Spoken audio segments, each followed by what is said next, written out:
What's up, everybody? This is Jose with Oakland Latinos United, aka Oakland Latinos Unidos, on here with Live with Jay number 84.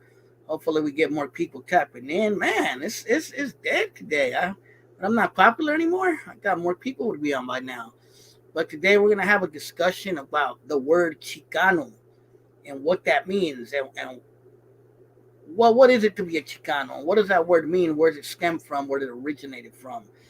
Uh, the reason I wanted to make this video is because I think a lot of people get the word twisted or don't understand the full history of the word. And what's up, Christian? What's up, Cepeda?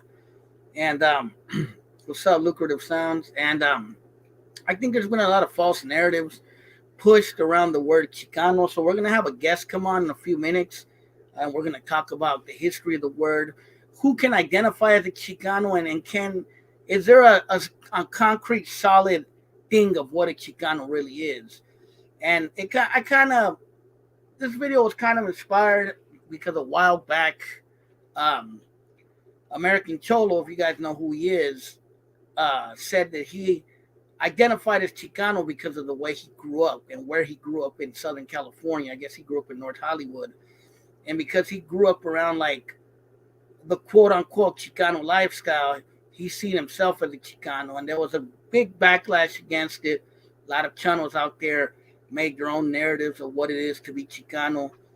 And I think there were some truths and some false things that were put out there. So that's why I want to talk with Flo. He's gonna come on here real quick because he has a lot of knowledge about it, as do I. And we're going to talk about the history of where the word Chicano came from, the history of the Chicano movement, and what does it mean to be Chicano today in today's world. So how's everybody doing out there? Hopefully you guys had a good week. You know what I mean? Today's my day off. I just want to chill, kick back, relax. And yeah, just wanted to do a live. Haven't done a live in a little bit. So I'm just waiting for a Flow to come on. Hopefully he comes on very soon. So once he gets on, we'll start the discussion. So what's going on with everybody? Who's tapping in? How's everybody doing? How's life treating you where you're at? I'm out here kicking back in the bay. Nice out there today. It was a nice day today. Took the day off, hung out at the house, having a cool time. So what's up, everybody? So what does leave it in the comment if you're tapping in. What does the word Chicano mean to you? Let me know in the comments. Put it down. Tell me what do you think of the word? Do you consider yourself a Chicano? And just let me know in the comments. Tell me what you think about the word, because that's going to be the topic of discussion today.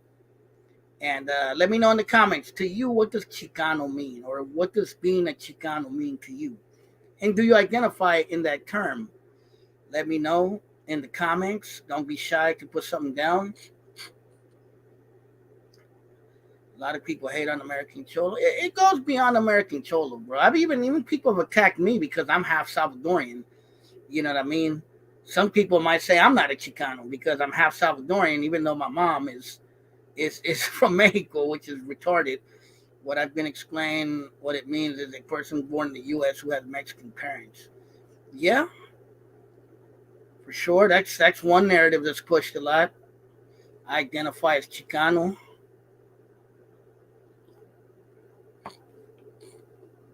Who else? Let me know. We got a lot of people on here coming on. So what does it mean to be Chicano to you? Leave it in the comments. Predominantly in Cali, yeah. I mean, for sure, the word Chicano is a word that's more, what's up, Beanie? Uh,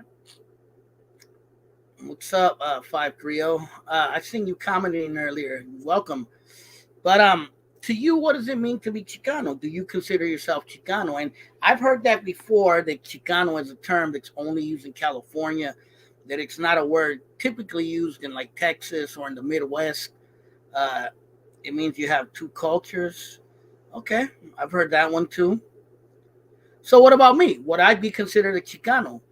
My dad is from El Salvador. My mom is from Mexico. I was born in the Bay Area, and I was raised around the Chicanada most of my life. And I always looked at myself as a Chicano basically because I come from two cultures, even though one is from Central America, but there's nothing wrong with that. the way I look at it is, why are you breaking down colonial borders if supposedly the word Chicano is supposed to be a word of unassimilation or assimilating to what they said in the old days, the gringo society. You know what I mean? So why would we recognize a colonial border like the one between Honduras or El Salvador or Guatemala or even the United States at that? So, you know what I mean? There's a lot of like contradictions, a lot of like things of what can be a Chicano. Oh, there's Flo. All right, bro. Let me know, bro, because just let me know and I'll send you the link. I would be half Chicano, half pupusa and half Chicano. Hey, but let's keep it real. Central Americans have been coming to the United States for a long time now, and who's to say that they haven't become part of the Chicano family, especially those who were raised around Chicanos. And that's my whole thing with American Cholo. He made a kind of a point. Maybe he's not per se Chicano, but he grew up in a Chicano environment. So I totally get what he's saying. You are Chicano, you have Mexican parents, and were raised in the States. So yeah, the oh yeah, Chris Grima, you're part Puerto Rican, right? And a lot of people don't realize you from Oakland, yes sir. Um, a lot of people don't realize that when the Chicano movement actually happened in the '60s, there was a lot of people that were quote unquote non-Chicanos that were part of the movimiento. There was a lot of Central Americans that were in it. There were a few South Americans, a few Puerto Ricans. You know what I mean? So there definitely were allies and even people who fought in the Chicano movement that weren't technically Chicanos. You know what I mean? And a lot of them identified as Chicano at the time. Such thing as how you are not. I'm half chick, chicklet. You know, even prison gangs. I mean, even prison gangs. A lot of prison gangs were formed by Mexicans and even non-Mexicans. You know, some that were from Puerto Rico and some that were from like Nicaragua and El Salvador and South America. So, you know, is Boricua like Chicano?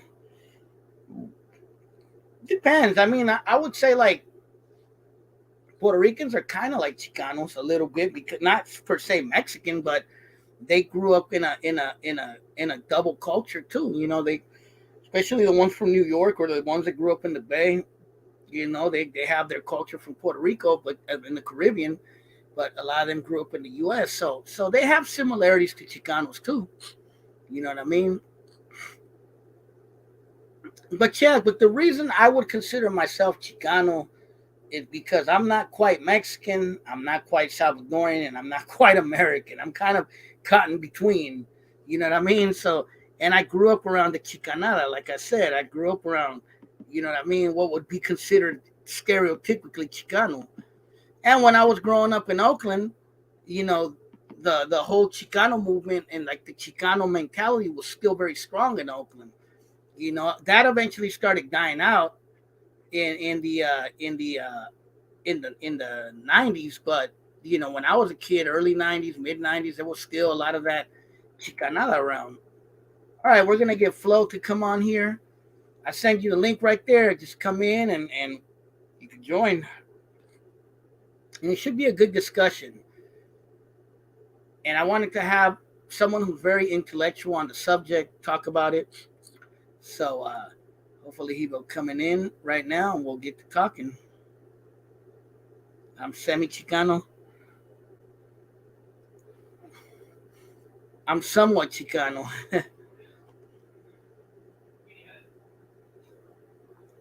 But the thing is, who dictates what a Chicano is? That's the question.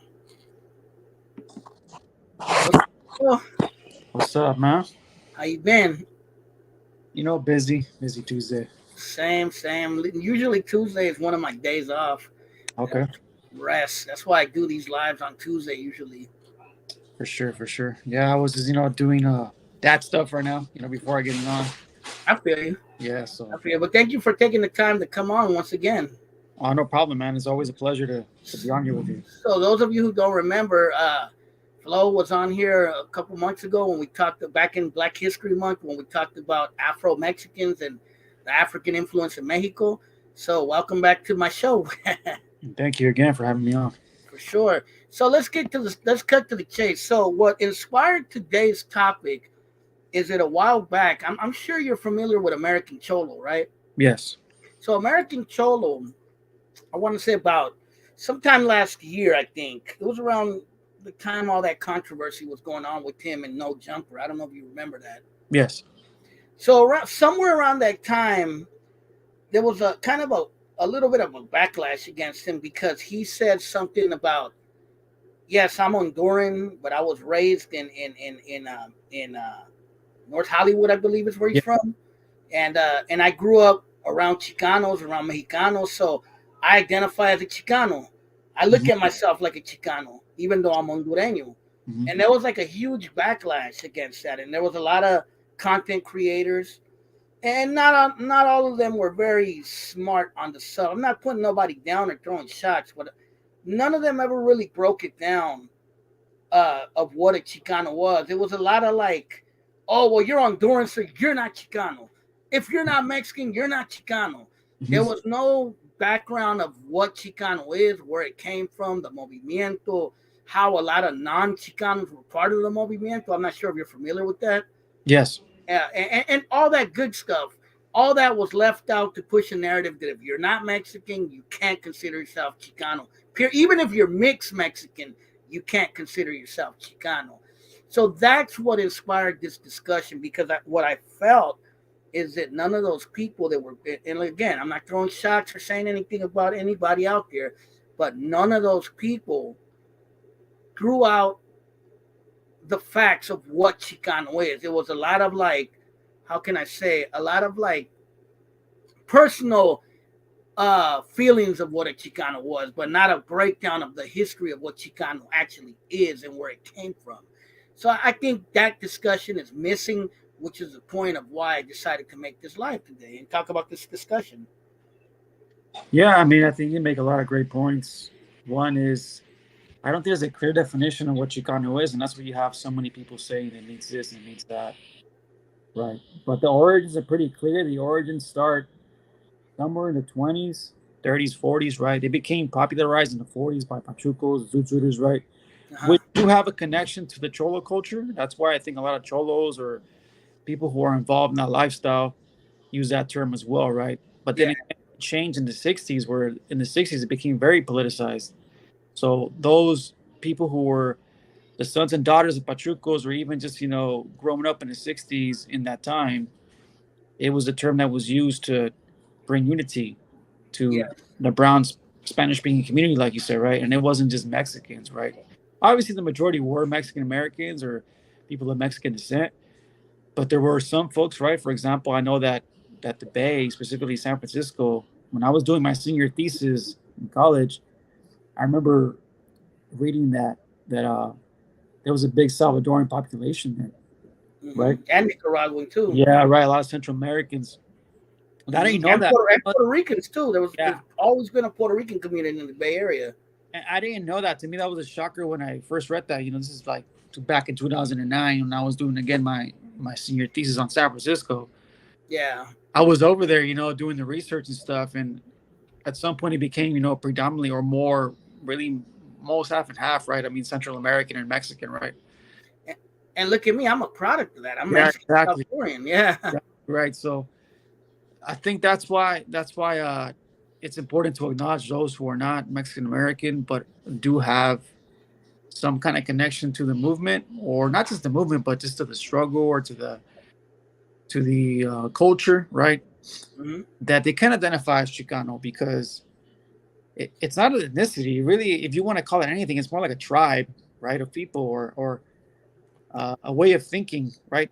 I remember, I don't know if you ever saw the movie Blood In, Blood Out, Of right? Speaking course. of the movies, right, and he talks about, Yeah, yeah. that Miklo. it's the way you think, right? It ain't the color of your skin. Yeah, it's the way you think, the way you live.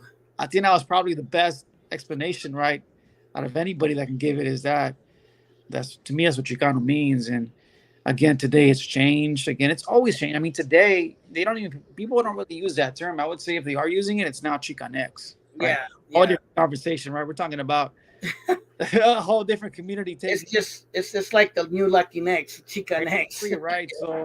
So it's to me it is kind of ridiculous when there are people who are trying to narrow it down to okay, this is what it means, and if you're not this, and I saw the video you sent me a couple days Yeah, ago about like you got to fit this category, you got to fit that category, and I'm like, what? I've never heard of anything like this. So yeah. Well, my uh, point is, what if because if you look at the Chicano movement as far as like the '60s, their whole thing was breaking away from a gringo society and from a colonial mentality. So if you want to play that, oh well, if you're Central American or you're this or that, and you can't be Chicano, then what? Why are you recognizing colonial borders if you're anti-colonial? absolutely right. Yeah, Great point. Yes, and a lot of people don't understand too that the early Chicano movement, and really even predating the Chicano movement, like Mexican Americans. I don't know the if you Mexican American movement. Yeah, yeah, yeah. even LULAC. I don't know if you ever heard of LULAC. LULAC. Yeah. Same They in were, Oakland. There was a lot of organizations that predated the Chicano movement that were more on that side. yeah, they were trying to assimilate into the culture. They're trying to be accepted by society, right? Like you said, eventually, when they realized that they weren't going to be accepted by the mainstream culture, they created their own culture, right? So it's a Yeah, combination of all these things. And again, what makes the term unique is that it encompasses all the different struggles of Latin America because we were all colonized by the same conqueror, right? yeah, Have indigenous blood. Some of us have African blood, right? true. But And that one triggers a lot of people. yeah, right. But yeah, right. To say I'm Chicano and have African ancestry, for some people they'll be like, "Whoa, like what do you mean? Like you can't have African ancestry and be Chicano. Yeah, What do you mean? Like so it's not ethnic. It's not it's not ethnicity, right? It's really just a mindset and more of a culture than anything. yeah, exactly. So what I wanted to say is, where did the word? Because I've heard so many definitions of where it came from. Where did and I want the more recent one I heard was from Marvelous Inc. That he said something that it originated from in the old days. They would call like more indigenous looking Mexicans. They would call them chicos. I've heard a number of stories. I've heard that one. I've heard the one that people have used in the native community.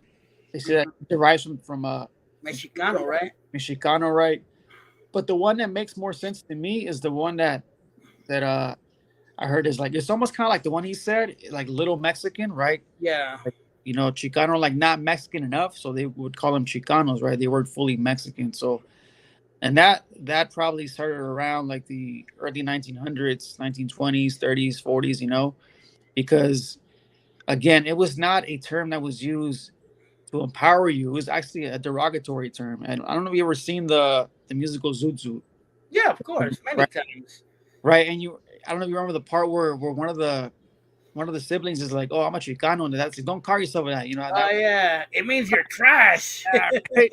Yeah, yeah, So like, yeah, I mean, there really is no specific date or time, but there's been so many theories. But again, I don't think it really matters because again, today it means a lot of different things, And back when I was growing up, I think when people heard the term Chicano, again, it was associated with Cholo culture. yeah. Same with me, same Typically, here. like Chicano rap, right? Everyone Yeah, heard that. It was like, oh, they're all cholos. Like it sucks because that became synonymous with that. And, yeah. I've and I've experienced that more recently. I've told people I identify as Chicano, and they're like, "Oh, you mean like cholos and lowriders?" yeah, basically, so Yeah, it sucks that if you don't have a background in education or just any kind of information on the movement, then that probably is the connotation that you get from the word Chicano. yeah. That or I've heard people say, "Well, Chicano." I've heard the kind of like the cancellation of it. I've heard people tell me, "Well, Chicano is not inclusive," so that's why I don't like using that. I've had people flat out tell me that too. And I mean, I gotta agree. There is some people's attitudes. I could see where people would think that with these idiots that say, "Oh, well, if you're not this, you're not a Chicano." You know what I mean? So I could see that in a way where they come to that conclusion. But originally, the word was very inclusive. If you know its history, Yeah, absolutely. Like you said, it encompasses a big So Woo. so what do you know? I've always tried to figure this one out.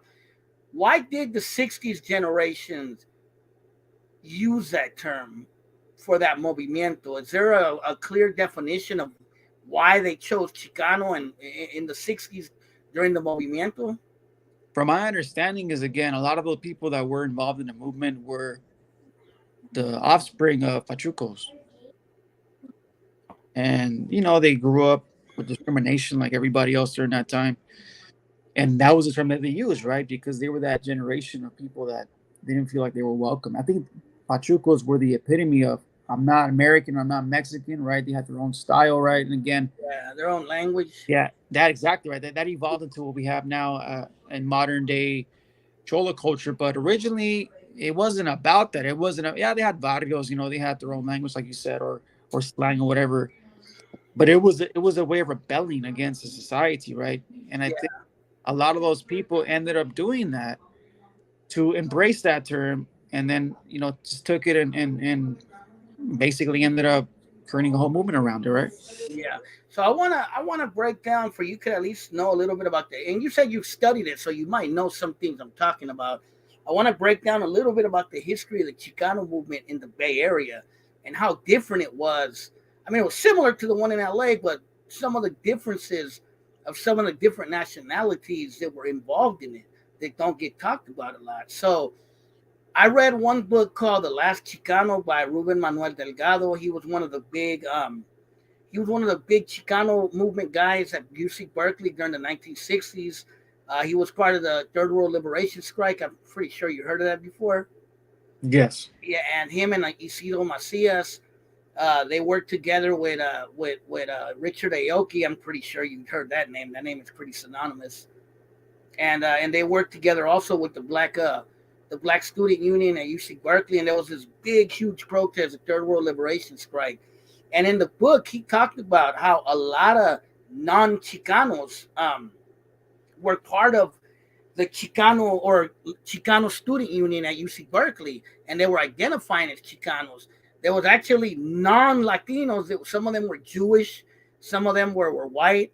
There was also Native Americans. There was also uh, uh, Argentinians, Peruvians, non-Mexicanos that were part of the Chicano Student Union and were identifying as Chicanos, fighting for the Chicano rights at UC Berkeley.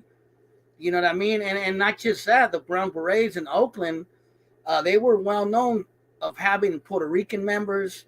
They had a Filipino member. Damn, I can't remember his name. He was a well known person in Oakland. So they had a Filipino member of the Brown Berets. In San Francisco, there was a huge movement called Los Siete La Raza. It was 7 Central Americans who were accused of killing a San Francisco police officer in the Mission District. And there was the Chicano movement and the Black Panthers and various movements fought hard in the Mission District to free those 7 guys who were arrested in that case. And they were all like Salvadoran, Nicaraguenses, and Hondureños. And they never per se identified as Chicano, but their allies were the Chicano movement people. So at least in the Bay Area, there was a lot of commingling between the Chicano movement and non-Chicanos. I don't know how it was in Los Angeles, but here we were never as nationalistic on the word as maybe in other areas they were. If that makes sense. Yeah, I mean, everywhere it was different, right? And if you Yeah, wanna, I guess, give it a timeline or say when it first started, I would say it started with I guess Lopez Tijerina with the land back movement. Literally the land grants that yeah, yeah, yeah. uh, during the Didn't he consider himself Indo-Hispano? he did, yeah, Yeah, right. Hey, that would be the Indo-Hispano. Yeah, yeah. right. But yeah, I mean, and they exist. And Reyes Tijerina spent a lot of time in Oakland. People don't know, and in Richmond too. People Yes, don't know that yes. he had a lot of connections to the Bay Area. It existed in different pockets of the country, mainly the Southwest, obviously, right? I mean, because we had the big Latino slash Mexican population. Hmm. But then, obviously, I think the where it became more well known was Cesar Chavez, right, in Northern California, Central California, because that gave it a face, Yeah, right? And then obviously the student movement, right, the younger Chicanos, and then lasting the moratorium or the Vietnam War, all those things kind of unify. I mean, it was never really spoken about it. Okay, we're doing a movement, or this is the beginning of the Chicano movement, right? But all Yeah, those basically made it a movement, and you can say that by the '70s, mid '70s, it was done, right? And I talked about that in the video that I showed you, is that as it became bigger, little things began to break it apart, and essentially the immigration from other Latin American countries, I think, also ironically contributed to the end of it, because, like you said, more folks were coming in that didn't necessarily feel included with the yeah. Chicano, right? So, Well, yeah, people didn't foresee that the wars in Central America were going to happen, and you were going to get large numbers of Salvadorians, Honduranians, Guatemalans, Nicaraguenses. You know what I mean? South Americans too. There's always been a pretty big South American community in the Bay Area, um, and you had more of these communities come in after after the '70s basically. So definitely that changed the dynamic, at least locally. I'm sure in LA it did too, because in LA you guys have a lot of Central Americans, you guys have Belizeans too. Um, so I'm pretty sure you guys got South Americans out there too as well. And yes, and the Latino community grew outside of just Mexico and California, which is something Chicanos and Raza out here weren't used to, and and um and it changed the dynamics of the term Chicano for sure. Because a lot of people, again, they didn't feel inclusive, especially when people were saying, "Oh, well, you're Central American, you ain't one of us. We're Mexicanos." You know what I mean? We're yeah, Chicanos. So yeah, I could see where some people say, "Well, it's not inclusive," because of some people's attitudes. I see. I never was like that. So maybe because I'm half Salvadorian, but that's just me. You know what I mean? But everybody is different. But so I just wanted to set the record straight, like who can identify with Chicano, and also you got to remember another big net player in the Chicano movement, or at least in that era, was Corky Gonzalez as well. oh yeah, for sure, absolutely. And he actually had ties to Oakland, bro. He had a Juan Espinosa, a good friend of mine, used to be do security for him when he would come to Oakland. Oh wow, Yeah, so he had a lot of ties to this area as well. Almost all of them did. I think a lot of it had to do because the Black Panthers were centered in Oakland, so a lot of them allied with them. You yeah. know. Yeah. So to answer the question, I mean, who can identify as Chicano? Again, I would say anybody who has an appreciation for the brown Spanish-speaking community, or Mexican community, Latino community. Because again, that is the most dominant group here, and what I mean by dominant is the most. Yeah, the oldest and Yes, right. So there's that, right? I mean, I know that there are other movements within the movement, like I talked about in that video, right? And speaking of Jorge Gonzalez, I would say he's the one that started the whole Chicano nationalism movement, because prior to that, like I said, it was just about, okay, you know what? Yes, I'm Chicano. I'm not from Mexico, but I deserve the same rights as anybody else here in the state. But the Jorge Gonzalez movement was more about, okay, you know what? We're a different ethnicity. We deserve our own country. We deserve our own leaders. That's where the Aslan movement began to take place. And then from that evolved the land back movement that we have today, of people who are reconnecting natives. yeah. And another thing that's interesting, that's one thing I wanted to talk about, the reconnecting natives versus what the people there in the Chicano movement era believed in. And Reyes Tijerina for sure, and Corky Gonzalez spoke on it, especially in the I Am Joaquin, where he says, Exactly.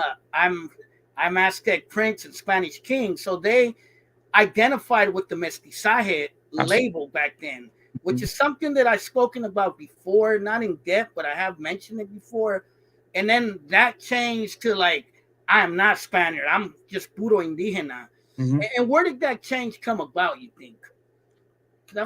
From what I've understood about that is, there's a movement in Mexico, right? The Uh-huh.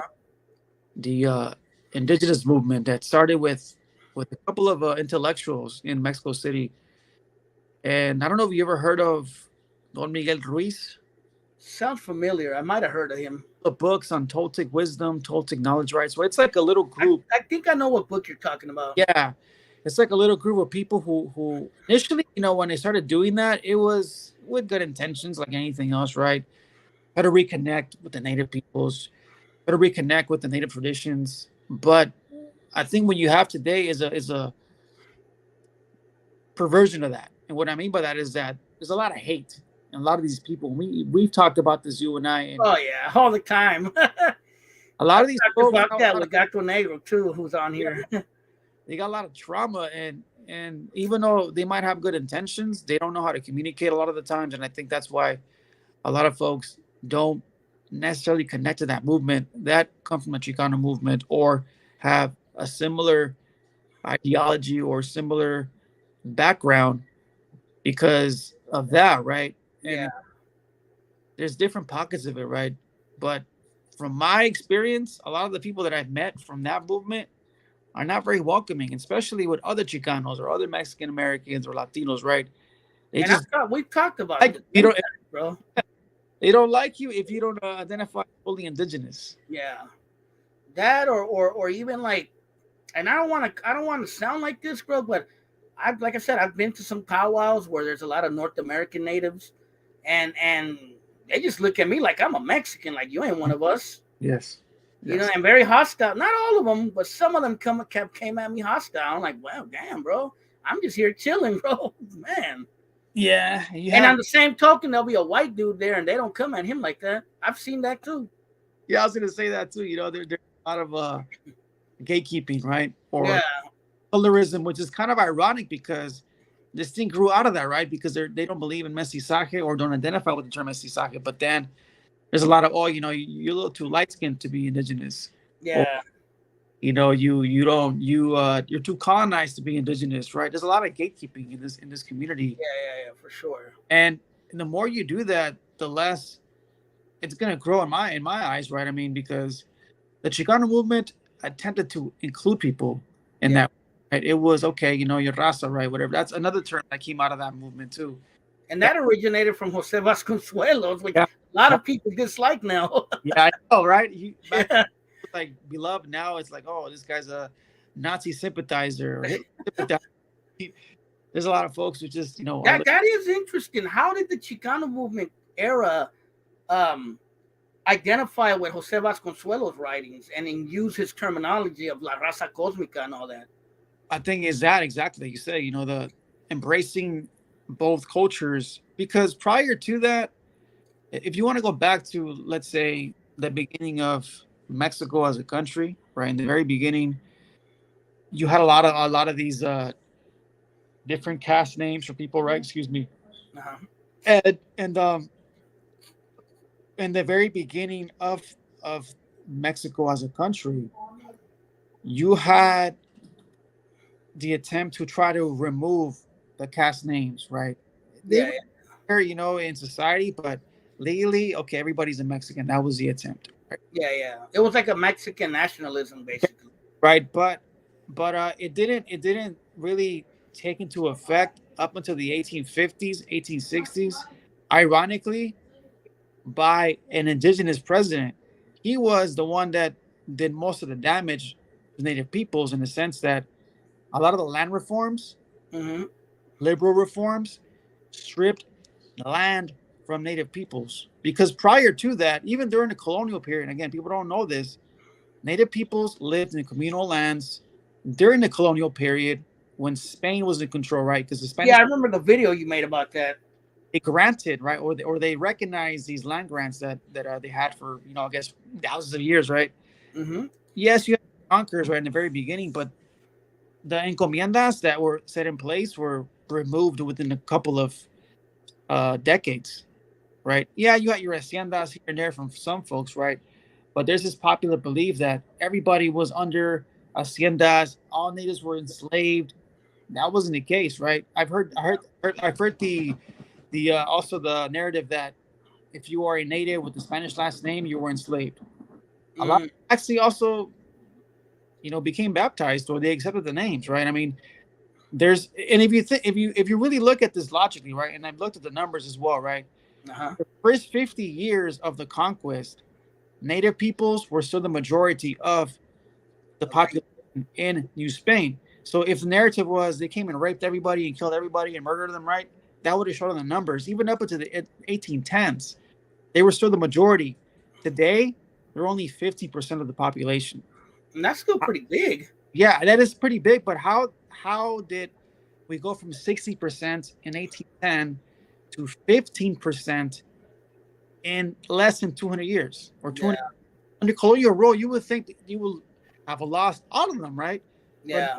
they existed for that long, right? So going back to the question of why did people embrace the term raza, right? Hmm. By that time, people were trying to embrace both both cultures, right? And for the longest, it was either one or the other. Even Native peoples did not accept mestizaje. If you were a mestizo, you couldn't live in the Native community. You were not accepted. You were not allowed to live there, Yeah, right? And again, people don't know that, right? But today it's a little different. But back in the day, it was against the law under the Spanish crown. You couldn't live there. yeah, So in the 1900s, it was okay. We have this Spanish history, we have this Native history. We're both. It was also an attempt to kind of erase the black root of Mexico or Latin America, right? yeah. Which is wrong. I think that's not Well, okay. yeah, that wasn't cool. Yeah. So those two in particular were the most popular, right, in Mexico, and that's where it took off, and people just embraced that. Yeah, yeah, that all makes sense, man. But I always wondered, like, I thought for some reason I thought that the indigenous, I'm only indigenous, after the Chicano movement. I thought that had came because a lot of Chicanos went on to help organizations out like AIM and stuff like that. When that started going on after the movimiento kind of died down a little bit, I thought maybe that's where that had come from. Well, I'm sure it did. I mean, there's some folks who did go that route, right? I mean, you saw people embracing Nahuatl names, right? Or just taking them on. Go, I guess. Yeah, right. You saw No, I read a comment that made me laugh. what did they say? What did they say? You say the voice of La Raza is the tall white guy. He's a dude that's on YouTube who Oh man, actually identifies as Chicano, believe it or not. yeah. I know out here in LA, I don't know if they're still active, but when I was getting politicized, you had the Mexica movement, Oh yeah, I and remember them. yeah, Yeah, those guys, a lot of those beliefs that people believe today, they come from them, right? And so like the Nican Tlacan and all that Curto Island, all that stuff. I remember getting into it with them, when I was younger, and for example, again, the term Messi soccer, right? How they were like, no, we're not that. We're not going to accept the product of rape and yada yada, right? And to me, I could never really comprehend that. Yeah, I was like, well, we're both. I mean, we speak Spanish. We have a lot of us are Catholic Christian, right? We to deny that is just a fallacy, right? And again, people identify however they want. I don't care. I'm not gonna say, you need to identify as mestizo, otherwise you're whatever, right? But it's been a big part of our culture for years, for centuries, and for people to just be like, hey, this ain't us, right? Then hey, best thing I would advise you to do is look into your genealogy, and that will give you a lot more answers than looking into the history of the country. yeah. Basically, look at your DNA, and that'll tell you what you are.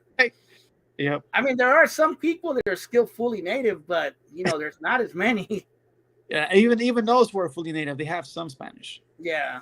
It's impossible Um, to I, native. I remember Mexica movement. They were kind of gatekeepers too, right? For sure. I remember one of them tried to come at me crazy when I first started this channel years ago because I used the name Oakland Latinos United. Oh man. And we eventually talked. We talked over the phone, and he heard my side, and he kind of respected me because I came at him humbly and told him, look, bro, this is why I call myself Oakland Latinos United. I get where you guys are coming from, and I respect that, bro. But I don't have nothing against you if you don't got nothing against me. And he's like, okay, cool. And respect, bro. He never threw a shot at me, never talked shit to me, nothing, bro. Was this that Nowie guy that would go in like Yes. that's like all these like Yes. premises and like Minutemen and stuff? Yes, it was him. Whatever happened to him? I mean, because I feel like he He's was still always, around. I think he follows me on Facebook. I think he's still oh, around. I don't know if he does the political stuff anymore, but I think he's still around. I never got into it with too many people from the Mexica movement. Um, I definitely read some of their stuff. Some stuff I liked, some stuff I didn't agree with. But that's with anything. I'm not one of those people that fully agrees with every single thing. But Mm-hmm. I did hear a rumor, and I don't want to put false information out there, but someone told me that some people from Oakland reached out to Mexica movement back then when they were big, and they kind of snubbed them, like, no, we're not interested in going to Oakland. What? Yeah, Why? I don't know if that's true. Again, I don't want to put false information, but that's what someone credible in Oakland told me, bro. Oh my God. Someone that was big into the Native American indigenous stuff. That's crazy. Yeah, so I don't know if that's true. You know what I mean? I'm just saying what I heard. Maybe Secondhand information. by playing northern and southern politics. I don't know, man. Yeah, man, that was kind of shocking to me. Like, wow, why wouldn't you want to come to Oakland, especially Oakland, such a political city? You would love to be here. I mean, that's a reason why Reyes Tijerina and Corky Gonzalez had a lot of ties to Oakland because of the politics Oakland had at the time. You know, and Berkeley was right there, and San Francisco was right there. So Absolutely. yeah, so that to me that wouldn't make sense. You know what I mean? Mm-hmm. Yeah, but that's a story someone told me. I don't know if it's true or not, but Look into yeah, that. I never had a problem with the Mexica movement. The only guy I ever talked to them from there was Nawi, and he was pretty respectful to me, and I don't have a problem towards him. He respected my side of my story, and he didn't have a problem with that. He never attacked me. He never said Oakland Latinos United is this and that. So it's all respect. There's another guy that I saw on YouTube that I think used to be part of that movement, and then he basically started to expose a lot of the stuff that they were doing. Wasn't the leader of that group called Olin? Yeah. He started talking about him. Is he still alive? I have no idea. I know he was really old though. Yeah, I don't even know if that organization's around anymore. I mean, a lot of this stuff you can't. The website is gone. You can't find the website anymore. I think they were probably either taken down by the feds somehow because they were super extreme. You know, they wanted to do all. Every time there was a protest, you would always see them there. Yeah.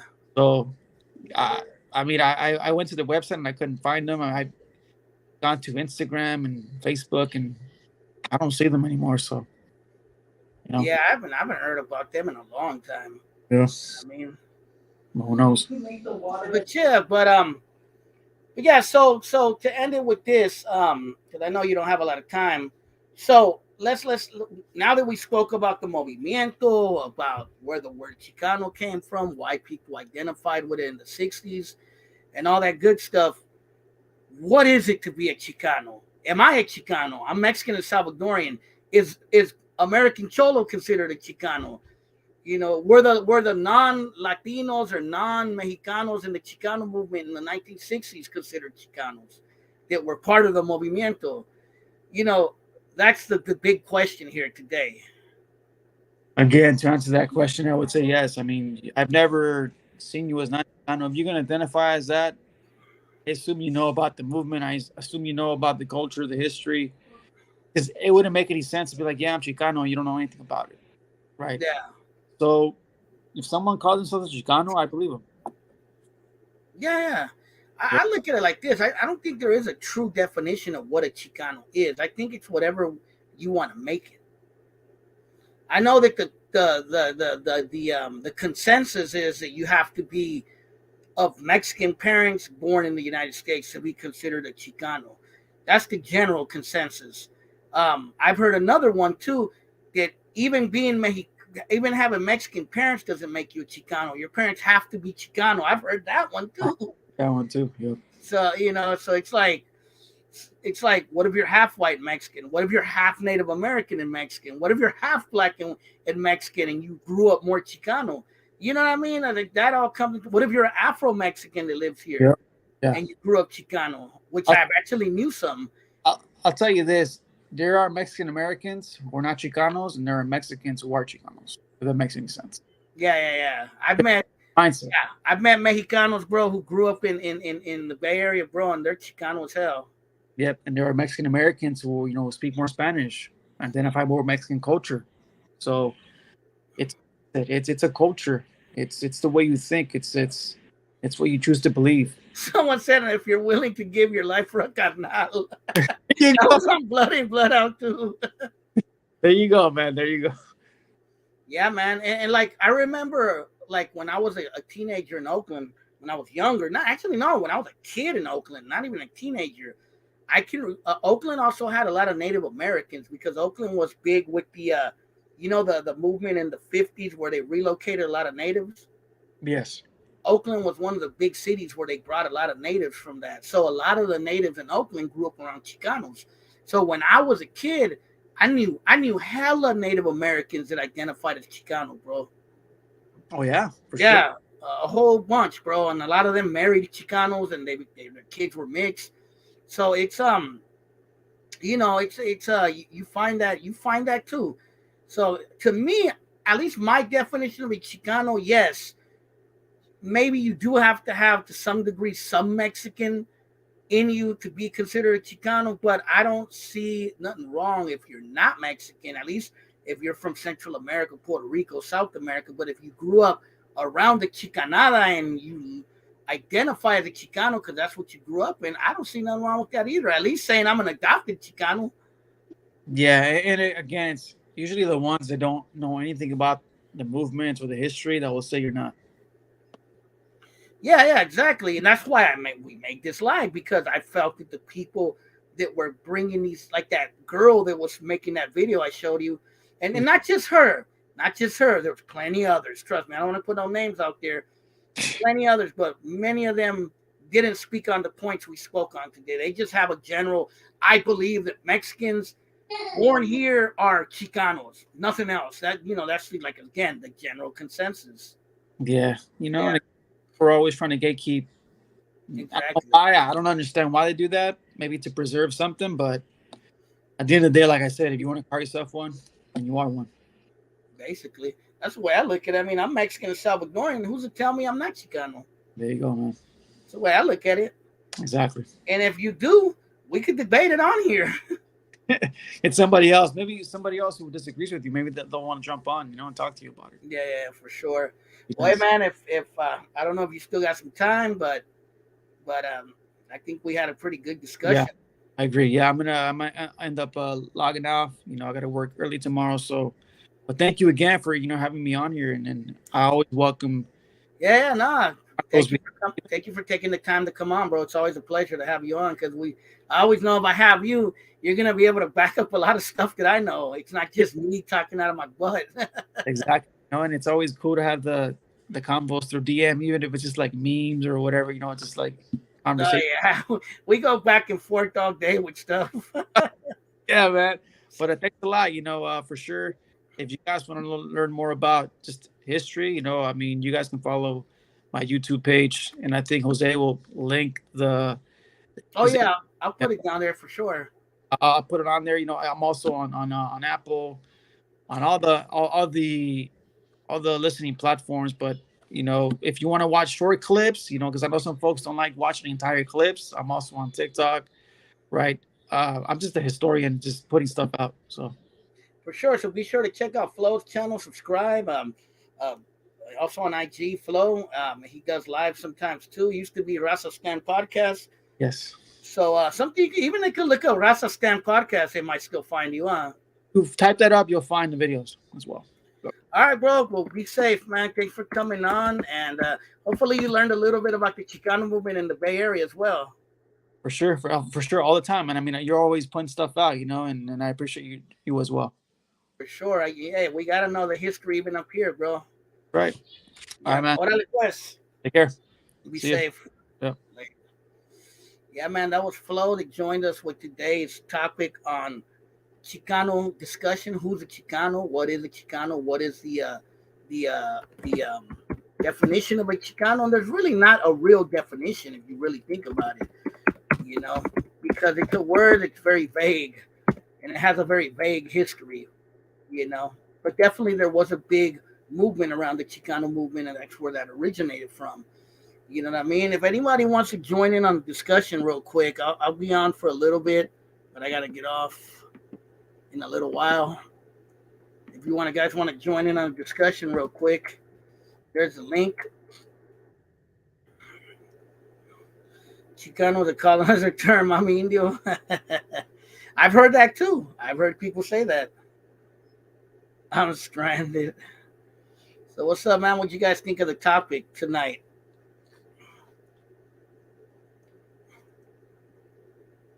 Let me know in the comment section. If anybody wants to come in for a little bit and have a discussion. Oh shit, Gato Negro. What's Vergas. up, Gato? Let me know in the comment section. Oh, put it on. Put it on mute. Húbole. Anybody wants to come in for a A little ver, bit? Have a discussion. So what's up? What's up, bro? What's a your ver. take? What's your take on this There you go. conversation? Yeah. I mean, from the stuff I've been pulling up, and it's actually been a writing project that with my little group that we're gonna have to tackle is like Chicano being a national identity. Historically, for the movement, of course, with Aslan, all of that, and the Brown Berets, and what they were trying to accomplish. But Chicano Revolutionary Party. yeah, and yeah, autonomy, sovereignty for the people, and stuff like that. And from that perspective, yeah, it was national, which it's not to say like a certain ethnicity or anything like that, like that you have to fall into that. You just pretty much it falls in line with what everybody else said. It's a cultural thing, culture, language, economy, and the territory. That's the things that define a nation. So I think a lot of people now is they're getting a misconception of what that word means because they don't have an understanding of like what we talked about the history of the movimiento and how radical it was and how there were a lot of non-Chicanos who were in the movimiento identifying as Chicano. This is one thing that most people don't know, Yeah, especially in the Bay Area, especially here in the Bay. You already know that we've always rolled a little different out here, bro. no, yeah.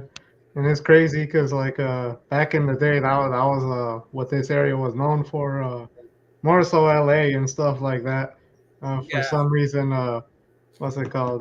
Northern California was always seen a little more distance from that, a little more. I mean, I guess it is a little more mixed and stuff. But uh, but yeah, no, I it's would say always the been. unique thing about the Bay that people don't realize that there's a Central American community here, and even the South American community and Puerto Rican community are old here, bro. They've been around for a Oh long hell yeah, time. Yeah, just as long as well, not as long as the Mexican community, but they've been here a long time. yeah, long ass time. What's it called? I know like up here in the East Bay and stuff like that. It surprised me because there's been like Puerto Ricans and stuff like that, which Yeah, in Oakland and Hayward. yeah, and in like Sunnyvale, Santa Clara, I didn't see too many of them. In San Jose, I saw more so here and there, but I didn't interact with them too much. They kind of they do intermix a lot, so a lot of the Puerto Ricans down there are basically straight up Chicanos. Just Same with the ones that I grew up knowing in Oakland and in Hayward, bro. They were like more Chicano than anything. yeah, they just got the little flag in their car, and that's how you can tell they're Puerto Rican. Yeah, we talking about arroz con gandules. Oh yeah. Yeah, because I in Oakland when I was young, I knew quite a few Puerto Ricans, bro, and obviously I knew Salvadorians and other Central Americans since I was way young, Oh yeah. for sure. And again, you know about Los Siete La Raza too. That was a big thing in San Francisco as well. Yeah. I didn't realize they were all like Central American, basically, because like still Chicano, but yeah, that was their origin, and that was like even back then that was so looked over, and it's like ridiculous that nowadays. I remember riding on the bus one day, and we saw this girl on the street, and like we knew her, and like, oh, what's it called? Just another Mexican without a license, because we saw her driving a car, and then they're like, nah, she's Salvadorian. And then somebody in the back was like, same shit. And then they like got into an argument. They're like, nah, Salvadorians aren't Hispanic. And I'm like, what the Hell. fuck are you pulling that shit out of? Well, that's another thing. Like the whole Salvadorian versus Mexican. I mean, to me, that's just so ridiculous because at the end of the day, Hondureño, Salvadoreño, Nicaragüense, Guatemalteco, Mexican, Colombian, whatever, bro. A white man or even a black person who's not familiar with Latin America is just gonna look at us all as Mexicans or an Asian. Yeah, over here, yeah. A gringo basically is gonna look at us. Oh, he's just a Mexican. Yeah. Hey, bro, how do you feel that your area, your original area, San Jose, is getting flooded with Colombians now? Hey, it's interesting. My mom was telling me about that like cause she cleans houses and shit like that, and that like somebody came to her and they're like, "Oh, we got this lady that wants to work with you, a Colombian lady," and she's like, "Oh, like that was all new and shit like that," and I'm like, I don't see it. I think it's kind of cool and shit like that, cause in high school I got really into like the history of Colombia, like their music and shit like that, and that's when I was playing the accordion and shit. So like For me, it's cool because I play Colombian music and I know a lot about Colombia. yeah, yeah. So now, like, actually having a point of reference and you know having what's like, yeah, their food around, and yeah, you know that's what's cool. funny when their kids their kids that are gonna grow up in like in San in San Jose or Oakland or because a lot of them are starting to move around too because you're starting to see them here, you're starting to see them in Concord now, you're seeing them in Hayward a Yeah, little bit now. It's funny that their kids are probably gonna be more Chicano style when they grow up. A lot of them, I bet you. yeah, yeah. And how that's gonna go back to Colombia, like they're gonna start rapping and shit like Yeah, that. yeah. Yeah. So that's another funny, movement. Even here in Richmond, bro, because I live in the Richmond area. There's a huge Brazilian community out here, and you see them not intermixing with Mexicanos and Latinos out here. Oh yeah, I remember you telling me that a lot of them own the pizza shops, like Yeah, the yeah, they family own pizza shops. Yeah, yeah they and own a lot of businesses out here. yeah. There's a lot of them out here, bro. Trust me, bro. There's a big community. I think they're all from some place called Guyana. I don't know if you ever heard of that place. Is it if it's out in the jungle, then I might be familiar with it, cause fucking I think it's in the southern part of Brazil, going towards like Argentina, kind of, and Uruguay. uh that sounds like it might be like cold instead of the forest or the rainforest Yeah, or whatever. Yeah. yeah. So My tia dated a Brazilian back in the day, and he was straight up from some city or some pueblo or some shit like in the middle of the rainforest. That was hella funny because my little nephew, her son, she'd be like, "Oh yeah, my mom's dating some guy from the jungle." oh shit, from the Yeah, Amazonas and stuff. yeah, yeah. But So yeah, like it was a trip though. I'm working in Brisbane right now, and we were looking for something to eat, and I found this pizza spot, and I walk in there, there's two black dudes, and then like that was already like not what I expected. And then like I hear the TV, and they got like the Brazilian news on, it's all in Portuguese, and I'm like, oh shit, exactly what Jay was talking about. yeah, yeah, bro. I've met a few black ones too. They got them out here too. You don't know they're Brazilian until they start talking. You're like, oh shit. Yeah, yeah, Some of them might be thinking they're like Mexicanos, bro, like paisas, and then because they look like it kind of, and then yeah. you know starts talking, you're like, oh shit, he's not Mexican, he's Brazilian. Yeah, Yeah, bro. yeah. I I was remember gonna ask talking to one. I was gonna ask you another question because you're familiar with that area, and I'm not too familiar with the history of that area. So, what about EPA and Redwood City? Did they have a movimiento there in the '60s? Actually, yeah, we've been digging that up lately. Apparently, there was a panther, not a panther, a freaking a brown berets chapter out of Palo Alto, which EPA wasn't incorporated and wasn't officially its own town until like 80, 82, I think, around there. And the brown berets was dissolved in 72.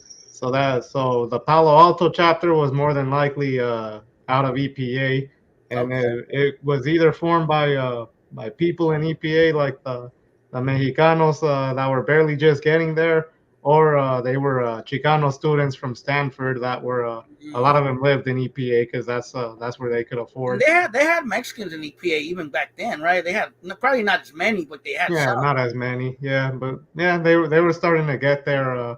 Well, I remember with my crew, we watched your interview with Jose Espinosa, Chicano Revolutionary Party. Oh, Juan Espinosa. Juan Espinosa, yeah, and freaking talking about Pachucos in Oakland, and then like we all turned to, or like I turned to them, and I was like, was there Pachucos in Redwood City? Because like around that same time was like the Bracero program and Yeah. the decade before, so that means they already had like 10 years of a presence in the city. Like they had time. There could have very well been Pachucos, but yeah, it's always been like really heavily Paisa, Spanish-speaking community. So more than likely, that if there was Pachucos, nobody ever wrote about it or recorded it. And yeah, I knew this one female, and she told me her dad was a bracero in Sunnyvale back in the 40s. oh yeah, back when they had fruit and shit there.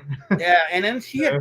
someone had told me that there used to be a big steel factory in Sunnyvale back then, and a lot of braceros worked there too because they were building the machinery for the ships at the shipyards in Richmond and Oakland.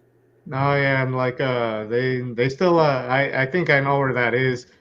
Yeah, I They think I know they where it still is. like yeah, it's still a big metal workshop Complex. warehouse shit, and they built bombs over there. They still straight up built bombs and like I send them think I know over. where you're talking about. It's by the Yeah, train tracks, right? yeah, yeah, Yeah, I know where it is.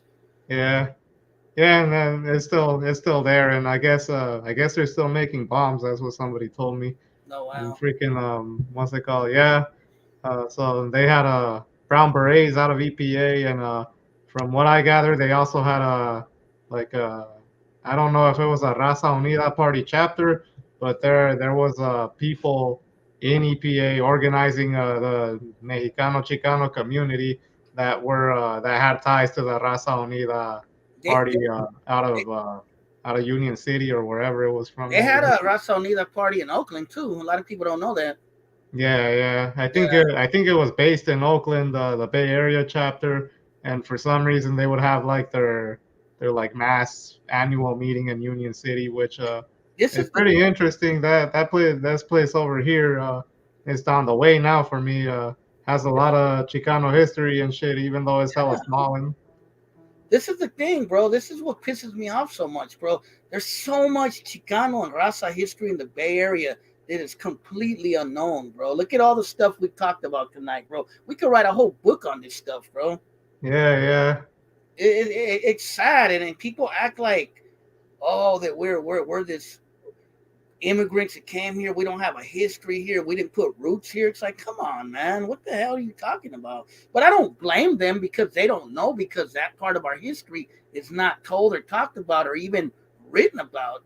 yeah, yeah. It's really hard to find. Yeah, and it's unfortunate, bro. I think it's a crime, really, bro. We know about the Black Panthers and we know about so many other. And I'm not taking anything away from those groups. Those Yeah, yeah, groups legitimately did some big things in the Bay Area. But our people did a lot of big things too, bro. I mean, big things. Some of the stuff I read about the Chicano movement in Oakland and the Bay, like, really had my eyes popped open. Like, wait a minute, what? This yeah, happened in yeah. Oakland? Like, what the hell? I Like, was why is trying it? to I never knew about that. Yeah, I was trying to pull up info about that, like that Juan Espinosa talked about the big anti-Vietnam War moratorium thing in Hayward, of all places, and then like the bombing in Hayward and all of that, and then like yeah, it's nothing comes up when you look it up on Google. You know about the murder of the chief of police of Union City in Dakota, right? Oh no, I hadn't heard You about don't that. know that one?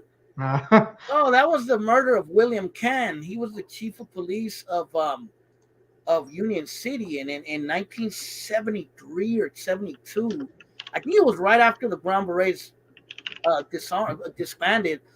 Uh, a guy named I think his name was Arturo Terrones. I know his last name was Terrones.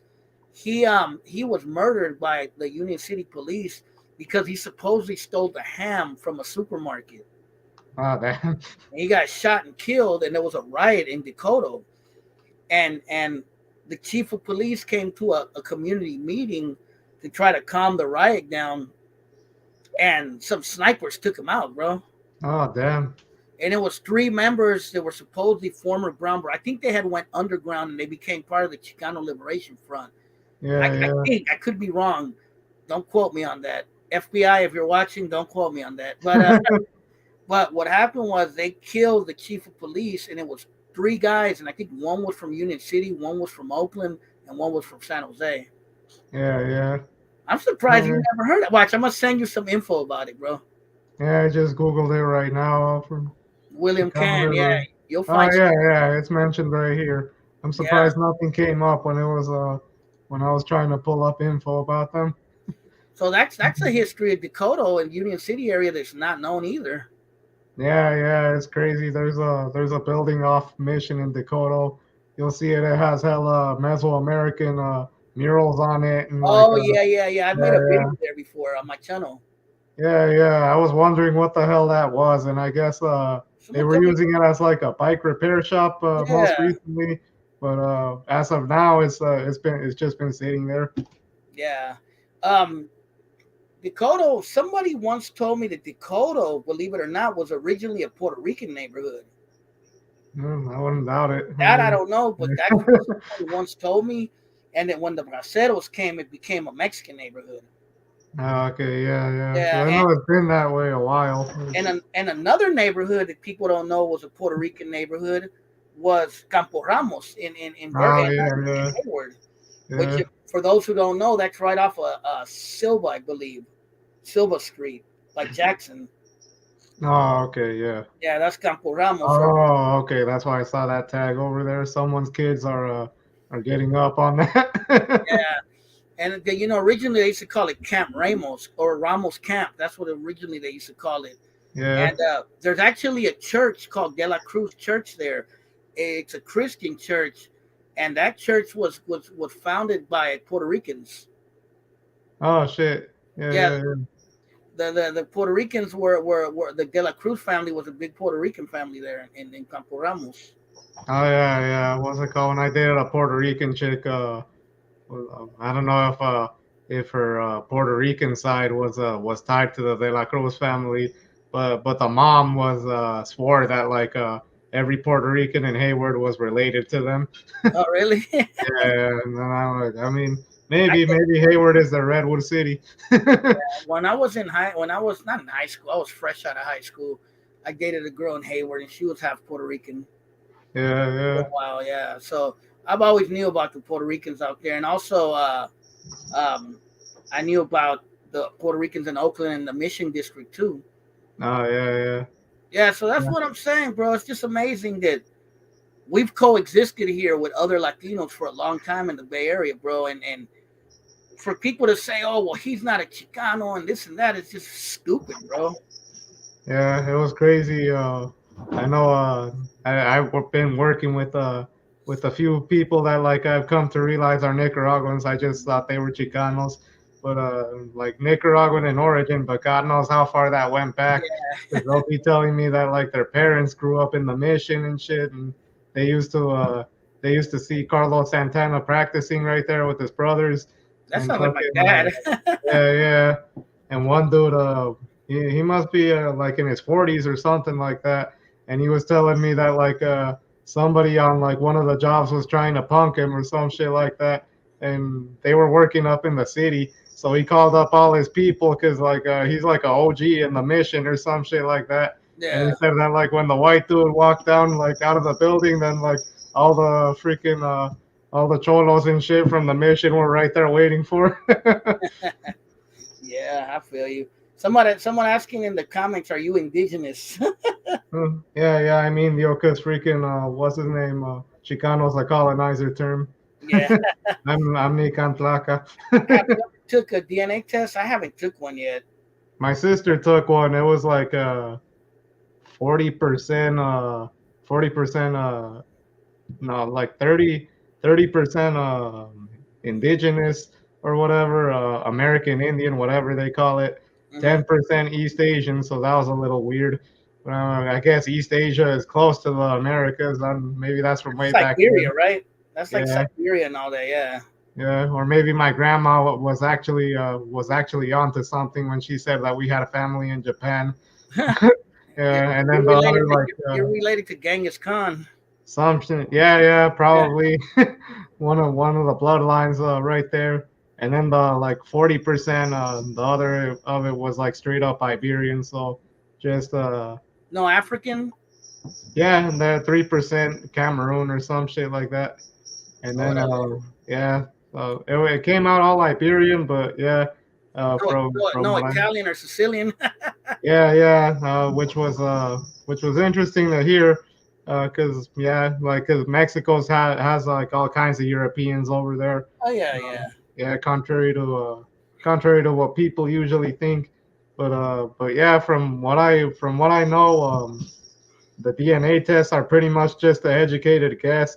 Because when I talked to my dad about it, we actually have like a really distant relative who was a monk in one of the churches, a German dude, and then he got a indígena pregnant, Mm. and then yeah, that's part of our family history right there. And like yeah, no German came out on that. It's kind of like my dad would tell me about us having a gypsy relative. No, yeah, That Gitano. he said that his great grandfather was a gypsy, like un gitano, but Yeah, no, yeah. that bloodline comes from India, but there was no bloodline like that when my nephew took a DNA test. Yeah. I mean, that thing's mostly an educated guess from what I've from what I've like read about him and shit like that. And I don't know, people are saying like, oh, what's it called? They're just doing that to collect your DNA. And then I'm like, why do they want that? If they want my DNA, they could just dig through my trash, pick out some tissues. Just Yeah, for yeah, sure. yeah. I don't know. I think it's just people's curiosity and shit like that. And So so yeah, because no, it was cool. because the topic of today was about Chicanos, what is Chicano to you? That's the question I want to ask you before I end this live. What does Chicano mean to you, and do you self-identify as a Chicano, and why? Yeah, I guess before what I used to think it was like American Mexicans or Americanized Latinos. That's what I thought it was when I was like kind of getting an idea about it. But now seeing the history of it and like where the term got popularized and stuff like that. It's a movement for it's a national identity, and it's a national identity with the goal of national liberation and like sovereignty and stuff like pretty much for your rights as a collective people, which is just basically the Latinos in the U.S. The Spanish speakers in the U.S. stuff like that. That's the simplest way of putting it like that. People in the barrios, regardless of race and ethnicity, religion, and all of that. Whether or not I self-identify as Chicano, I would say that for a while, I would say until up to very recently, I felt like I wasn't part of that community because I always found myself like closer to the paisas and stuff like that. But now being involved in this and seeing that like the work I'm picking up on was pretty much the foundation for it was pretty much laid for Chicanos, and yeah, I think it would be inaccurate to not like say I'm with that community and like that. I'm part of the Chicano community. Yeah, for sure. Yeah.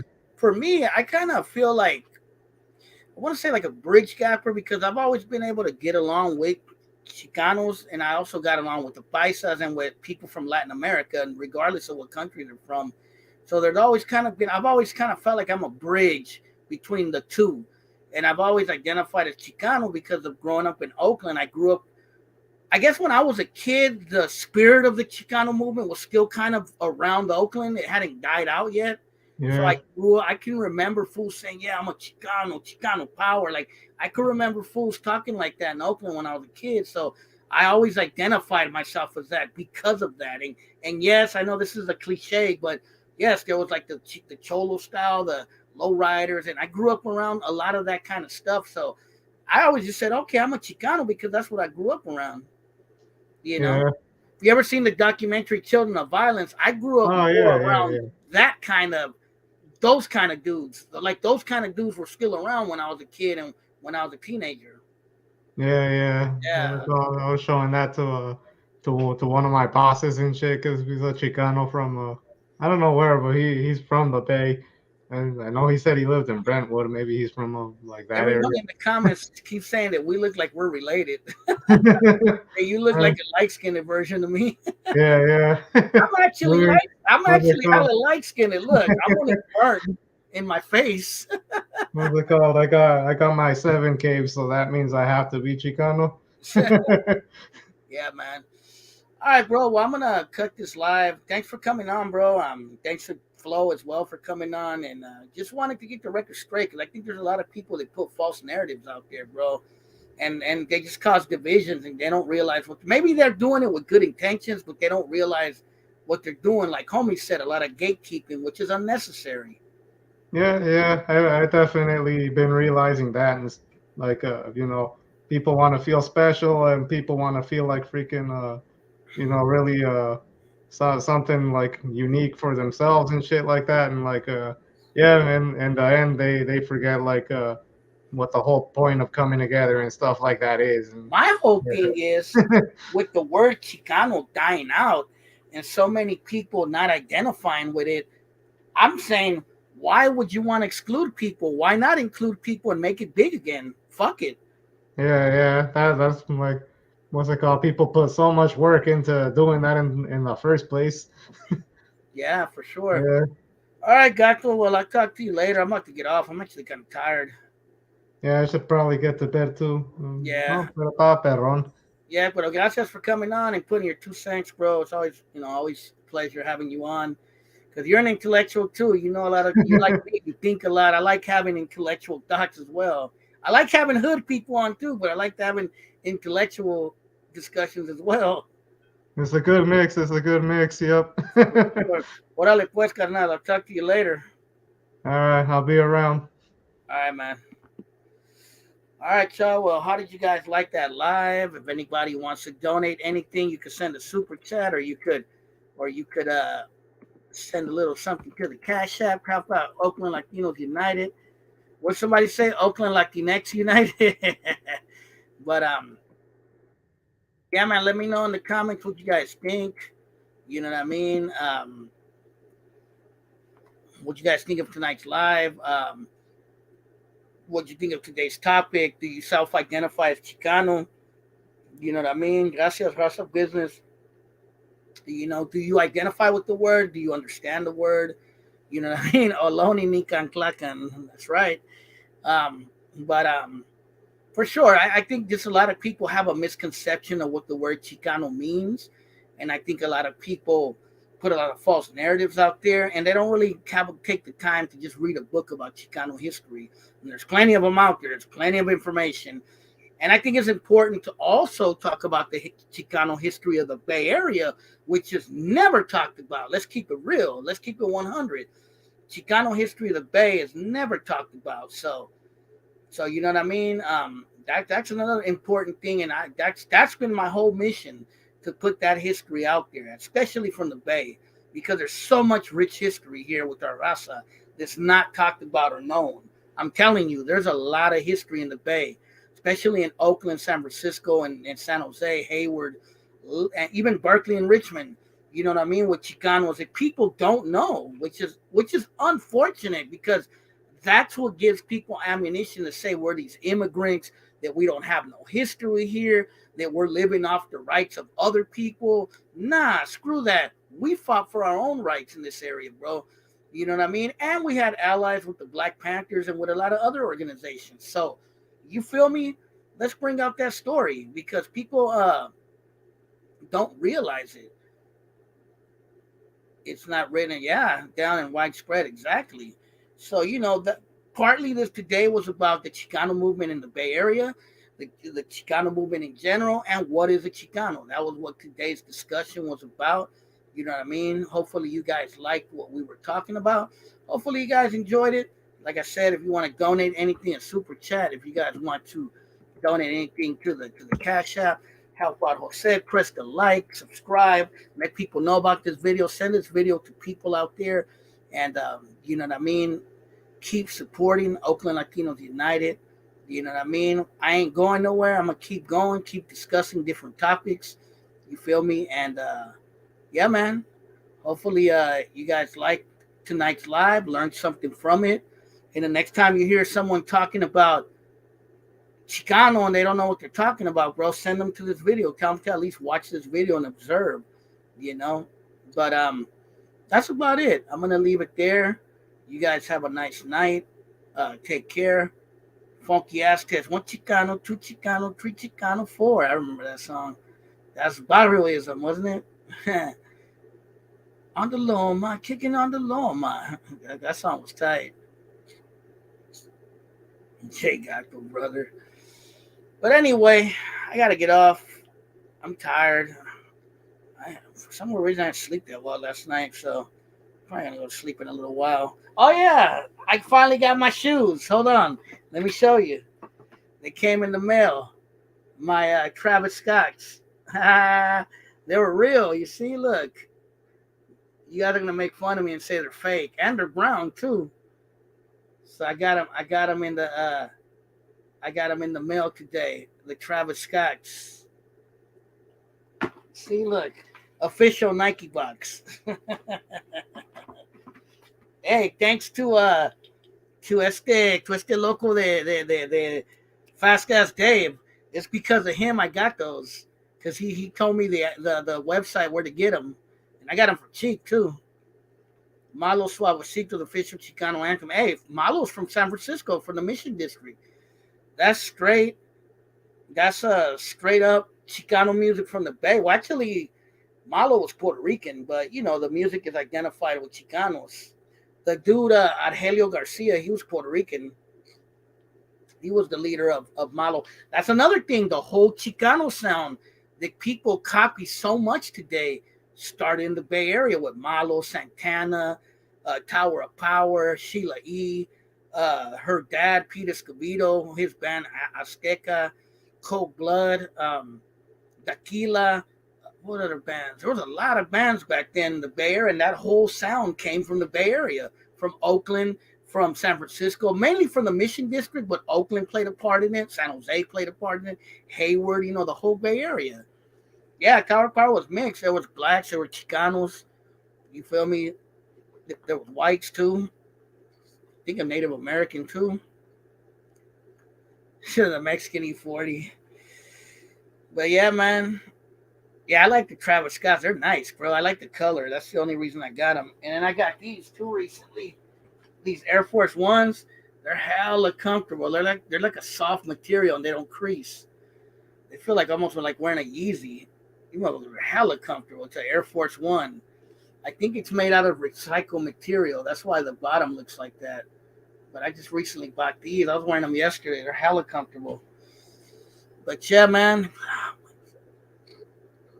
Actually, War was from LA, bro. El Chicano was from LA. War was from LA. Tierra was from LA. Yeah, I'm a shoe collector. Can't you tell? Look at the back. But I'm not gonna buy no more shoes though. I got too many. I gotta save some money for some other things. I only bought those Travis Scotts because Fast As Dave told me about a website, and I looked it up and bought a pair for hella cheap. You feel me? Don't tell no one. But yeah, man. But I'm about to get off. But yeah, that whole sound, that whole Chicano sound that everyone copies now, didn't start in LA. Unfortunately, it started right here in the Bay. You feel me? It started right here in the Mission, Oakland, in the Bay. You feel me? So it is what it is. That's how it goes. People don't know that. I have a book about that. It's called The Voices of Latin Rock. It's a dope book. Sweatshop free. No mames. But anyway, I'm about to get off. I'll talk to you guys later. You guys be safe out there. All right, y'all. This is Oakland Latinos United. Over now.